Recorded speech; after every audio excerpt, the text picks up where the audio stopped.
Alexander आया, porous को हराया, पोरस को बंदी बनाया, फिर पूछा कि तुम्हारे साथ कैसा बर्ताव किया जाए। जैसा एक राजा दूसरे राजा के साथ करता है, पोरस को छोड़ दिया, वापस गया। रास्ते में एक ट्राइबल ने उसके ऊपर अटैक किया, जिसमें उसको चोट लग गई, और चोट लगने के बाद वो घायल हो गया, और रास्ते में अलेक्जेंड्रिया में उसकी डेथ हो गई। यही हम लोगों ने हिस्ट्री में पढ़ा है ना। पहली बात, भारतीय इतिहास में अलेक्जेंडर के आक्रमण का कोई उल्लेख नहीं है, सारा उल्लेख ग्रीक हिस्टोरियंस की तरफ से। दूसरी बात, दुनिया में कोई और उदाहरण आपको याद है जब जीतती हुई फौज वापस चली गई हो? और अलेक्जेंडर जो मैसिडोनिया से लेकर पर्शिया तक जिस राजा को जीता, उसका सर धड़ से अलग कर दिया, और यहीं उसके हृदय में इतनी करुणा उत्पन्न हो गई कि उसने पोरस को छोड़ दिया। तीसरा, विश्व विजय करती हुई लौटती सेना पर कबीलों ने अटैक कर दिया। हकीकत यह रही होगी कि जो अलेक्जेंडर और पोरस की कहानी सुनाई जाती है वो भारतीय परंपरा के अनुरूप ज्यादा है। हमारे यहां राजा हारता था, दूसरा राजा कहता था सम्मान पूर्वक रहो और जाओ, छोड़ देता था। जैसे पृथ्वीराज चौहान ने मोहम्मद गोरी को कई बार छोड़ा। कर्नल जेम्स टॉड, जिन्होंने एक बुक लिखी है annuls and antiquities of Rajasthan, उन्होंने लिखा है कि भारत के जो हिंदू राजा थे उनके लिए युद्ध जीवन मरण का प्रश्न नहीं होता था, शक्ति प्रदर्शन के टूर्नामेंट की तरह होता था। वो स्पोर्ट्समैन स्पिरिट से युद्ध लड़ते थे, युद्ध खत्म होने के बाद छोड़ दिया करते थे। लॉजिकल ये है कि अलेक्जेंडर हारा होगा, बंदी बनाया गया होगा, पोरस ने उसको छोड़ दिया होगा, और हारी हुई फौज पे ट्राइबल्स अटैक करते हैं। हॉलीवुड की मूवी देखिएगा, अलेक्जेंडर, उसमें दिखाया गया है कि वो हार गया था और युद्ध में घायल हुआ। और उसके बाद सुनिए, एक हारी हुई फौज जा रही थी जिसका राजा रास्ते में मर गया। अब वो फौज जो बड़े जलवे से निकली थी अपने देश से कि विश्व विजय करने जा रहे हैं, क्या कहानी सुनाती अपनी जनता को? ये हम गए, हार के वापस आ गए, और राजा रास्ते में मर गया। उसे कुछ तो बताना ही था कि हम क्यों वापस आए। तो कहानी उसी हिसाब से बनाई गई, और धीरे धीरे हमको ये बात समझ में आ गई। दूसरा उदाहरण देता हूं, आर्यन इन्वेजन थ्योरी।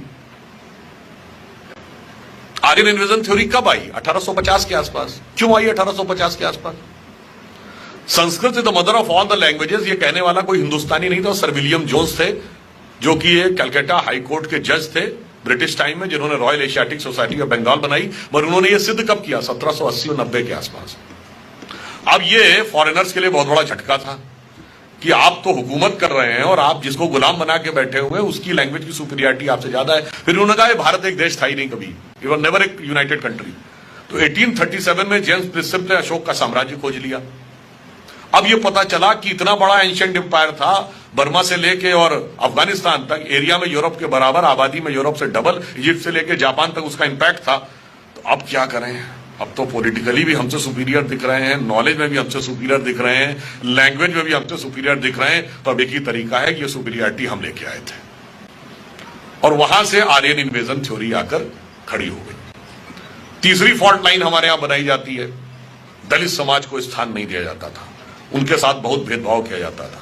मैं पूरी विनम्रता से पूछना चाहता हूं, भारतीय संस्कृति के दो सबसे बड़े महाकाव्य रामायण और महाभारत, दोनों के रचयिता कौन? महर्षि वाल्मीकि। आज की परिभाषा के अनुसार जो वाल्मीकि समाज है वो किस कैटेगरी में आता है? दलित। महर्षि वेदव्यास कौन?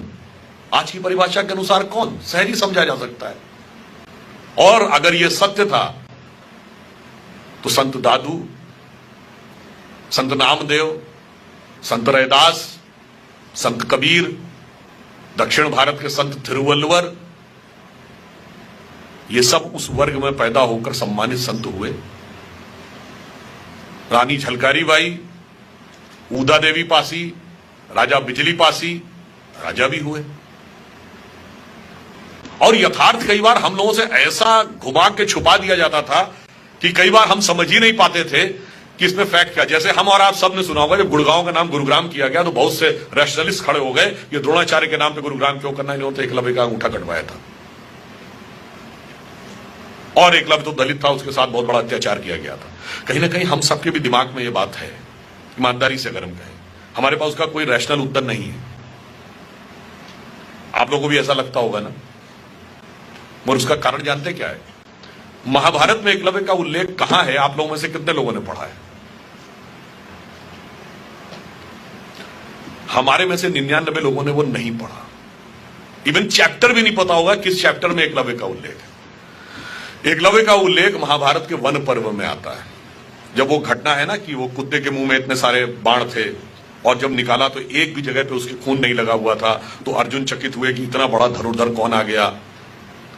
तो वो एकलव्य प्रकट होता है और द्रोणाचार्य उससे पूछते हैं तुम्हारा गुरु कौन है, तो वो कहते हैं आप ही है मेरे गुरु। उन्होंने कहा मैंने तो तुम्हें देखा नहीं, मैंने तो कभी जाना नहीं, तुम गुरु कैसे हो गए? एकलव्य तुम अपना, वो पूछते हैं बालक तुम अपना परिचय दो। एकलव्य कहता है मैं मगध नरेश जरासंध के प्रधान सेनापति हिरण्यधनु का पुत्र एकलव्य।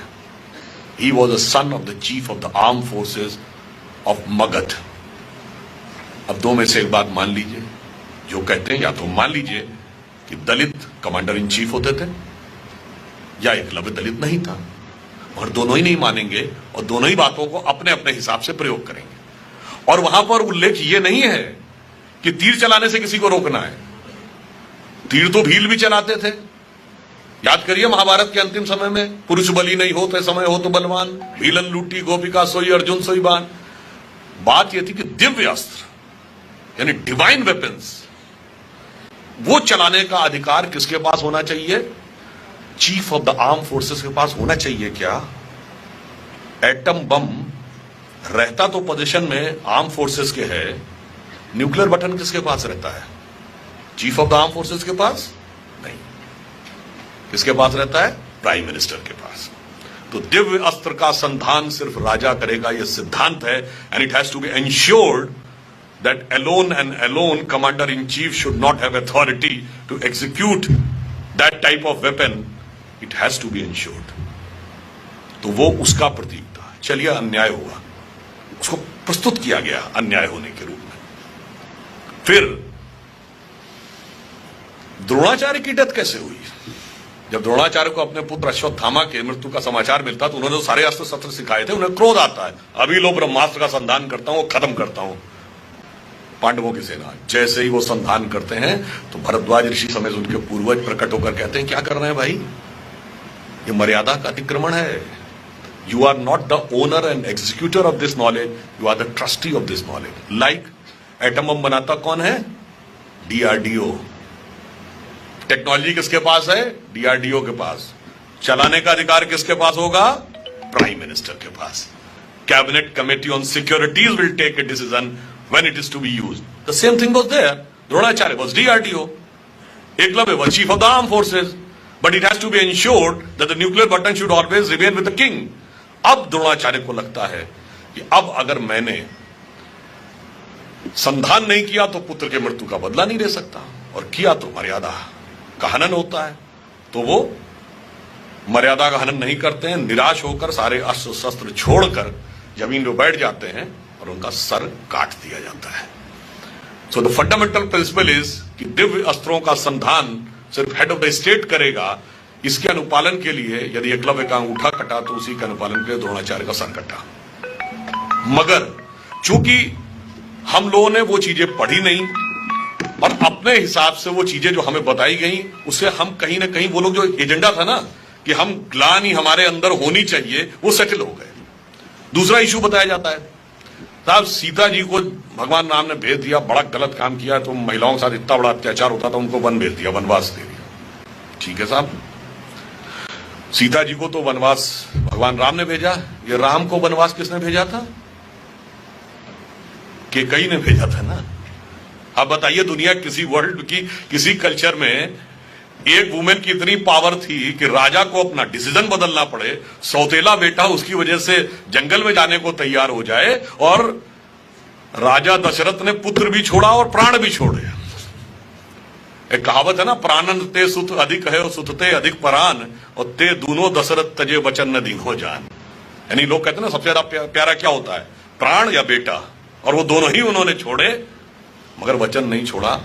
ये पक्ष नहीं बताया जाता है, क्योंकि माता पिता कहने में मां बेटा तो कोई ना कोई किसी का होगा, वर्ग नहीं है जिसमें डिवीजन किया जा सके। द्रौपदी को जुए पे लगा दिया है तो बहुत गलत बात थी, उससे पहले 5 भाइयों को भी तो जुए पे लगाया। बताइए हस्बैंड वाइफ का एक दूसरे ज्यादा हक है या भाइयों का? मगर भाई भाई को नहीं बना सकते, भाई भाई कोई ग्रुप नहीं है समाज में। मैं किसी का भाई हूं, कोई मेरा भाई है, पर स्त्री पुरुष दो वर्ग हैं, इसमें टकराहट पैदा करो, जितना टकराहट पैदा कर सको। और ध्यान नहीं रहता होगा बहुत सी चीजों में, रामायण और महाभारत दोनों का अंत कहां पे होता है? रामायण का अंत भगवान राम के राज्याभिषेक पे नहीं होता। जब अश्वमेध यज्ञ का घोड़ा लवकुश पकड़ लेते हैं, भगवान राम की सारी सेना को परास्त कर देते हैं, भगवान राम स्वयं युद्ध करने के लिए आते हैं, तब सीता माता आके कहती हैं युद्ध मत करो, ये तुम्हारे पिता हैं। तब भगवान राम अपनी गलती पर पश्चाताप करते हैं, उनसे कहते हैं कि आप वापस चलिए। सीता जी नहीं जाती हैं और धरती में समा जाती हैं। This is the end point of Ramayana. And end point of Mahabharata क्या है? युधिष्ठिर के राज्याभिषेक से नहीं, न यादवी वंश के समाप्त होने से। भगवान कृष्ण की मृत्यु द्वारका में बहिलिये के द्वारा तीर लगने से क्यों हुई थी? गांधारी के श्राप से, कि जैसे मेरे पुत्र की मृत्यु हुई ऐसे ही तुम्हारी मृत्यु होगी। इसका अर्थ क्या हुआ? दोनों ही महाकाव्य ईश्वरीय शक्तियों की आसुरी शक्तियों पर विजय पर समाप्त नहीं हो रहे हैं, ईश्वर के ईश्वरत्व पर स्त्री के सतीत्व की विजय पर समाप्त हो रहे हैं। मगर इसके बावजूद हमें दूसरे ढंग से बताया गया। मैं सिर्फ ये कहना चाहूंगा, जितने भी फॉल्ट लाइंस हैं, आप थोड़ा थोड़ा एनालिसिस, इसमें मैंने आपको कोई भी ऐसी चीज नहीं बताई जो आप सबको नहीं पता थी। केवल यह है कि हमने उसका कनेक्शन नहीं स्टैब्लिश किया था। कनेक्शन स्टैब्लिश करिए, एवरीथिंग विल बी क्लियर। और मैं सिर्फ ये कहना चाहता हूं अंत में, परिवर्तन का काल चल रहा है और परिवर्तन का दिशा निर्देश उंगली करती है। उंगली को सही ढंग से प्रयोग करेंगे तो सही दिशा में देश जाएगा। और यह भी आप तय मान लीजिए कि ये डिसाइडेड है, this is decided by destiny कि ये होना है। आप कहेंगे कैसे मान ले जी? मैं आपसे पूछता हूं, 1 जनवरी 1901 को जब इस देश में सूरज उगा तो इस देश में किसकी सरकार थी? अंग्रेज की। 1 जनवरी 1951 को किसकी सरकार थी? कांग्रेस की। और 1 जनवरी सन 2001 को जब 21वीं सदी के पहले सूरज की पहली किरण इस धरती पर पड़ी तो किसकी सरकार थी? अटल जी के नेतृत्व में हमारी सरकार थी। और अगले दशक में मोदी जी के नेतृत्व में स्पष्ट बहुमत आया। इसका मतलब क्या हुआ? यह नियति का संकेत है। This is the design of destiny. जिस तरफ हम जा रहे हैं, जो मैंने पहले कहा था, हर 20 साल में बदल रहा है। अब आप ये समझ लीजिए कि भगवान कृष्ण ने भी जब गीता में पूरा उपदेश दे दिया था, उसके बाद भी अर्जुन को कॉन्फिडेंस नहीं आया था। जब तक भगवान ने विराट रूप दिखाकर कहा देखो ये तय है, ये होना है और तुम्हें राज करना और इन्हें जमीन पे पड़े होना है, तो अर्जुन ने कहा महाराज जब ये तय ही है तो फिर काहे बात का खून खराबा करना, आप पलक झपकाइए और ये सिंहासन पे मैं बैठा हूंगा, ये जमीन पे पड़े होंगे। तो भगवान कृष्ण ने कहा देखो तय तो है, मगर मिलेगा कर्म के सिद्धांत के अनुसार, हम उसे बदल नहीं सकते। इसलिए डेस्टिनी तय है, बदलना तय है, बस आपको उतना काम करना है। जैसे आपके मोबाइल में कोई गीत रिकॉर्डेड है तो बजना तो उसका तय है, बस एक बार पुश बटन यूं करना है और आप देखिए